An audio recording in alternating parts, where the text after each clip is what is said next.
spicy garlic bread sloppy joes. They are gonna turn sloppy joes on their head. You are going to fall in love with this recipe. So I'm starting with some brown ground beef, a whole bunch of it, and I'm gonna add a whole bunch of flavor and a whole bunch of spice too. So I've got some diced onion and 3 different peppers, and I removed the membranes of each one and the seeds. First one is good old jalapeno, and if you can tolerate the spice, go ahead and leave the seeds and membranes intact because that's where all the spice is. And then Serrano and Fresno chilies. Ooh. Yum. Woo! And then a bunch of minced garlic and a good amount of tomato paste.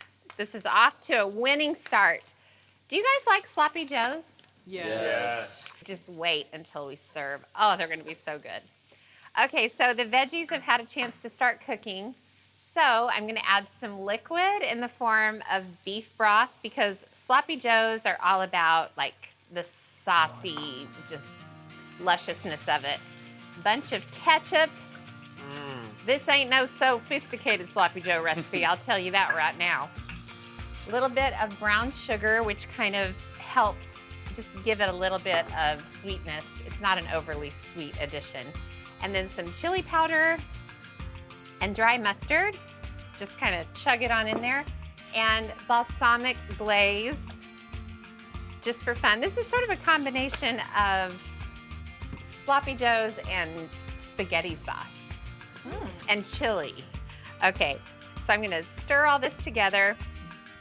And then once it's all mixed, I'm gonna put the lid on and let it simmer for about 10 to 12 minutes until it's saucy and marvelous. And then we'll build the sloppy joes. All right, I'm gonna get the bread for the sloppy joes, and this is really fun. This is just frozen garlic bread from the package. Yum. And I just baked it according to the instructions on the package, and it's kind of a nice twist. Traditional sloppy joes are obviously really soft burger buns, but I love the crispy bread because it kind of holds up to the sauce. And speaking of the sauce, check this out, Alex. Oh, wow. I love how you guys go, oh, even if it's not that thrilling. Okay, it's very, very hot, which is just what I want it to be because I'm gonna show you how to build these sloppy joes. So get one of these, woo, very hot pieces of garlic bread. And the store-bought garlic bread already has like a cheesy mixture baked into it. But I am never content with the default amount of cheese. I've gotta add cheese to the situation. So I've got provolone. I'm gonna do 2 pieces. You can't even see the bread at this point. And then sloppy joes are, by definition, a little sloppy, a little messy, you know. Oh my gosh. Oh, wow. Little saucy, a little crazy. And you, a little sloppy. Well, that's what, I mean, you can't sloppy. You can't do a little scoop of the sauce on top. This is kind of crazy.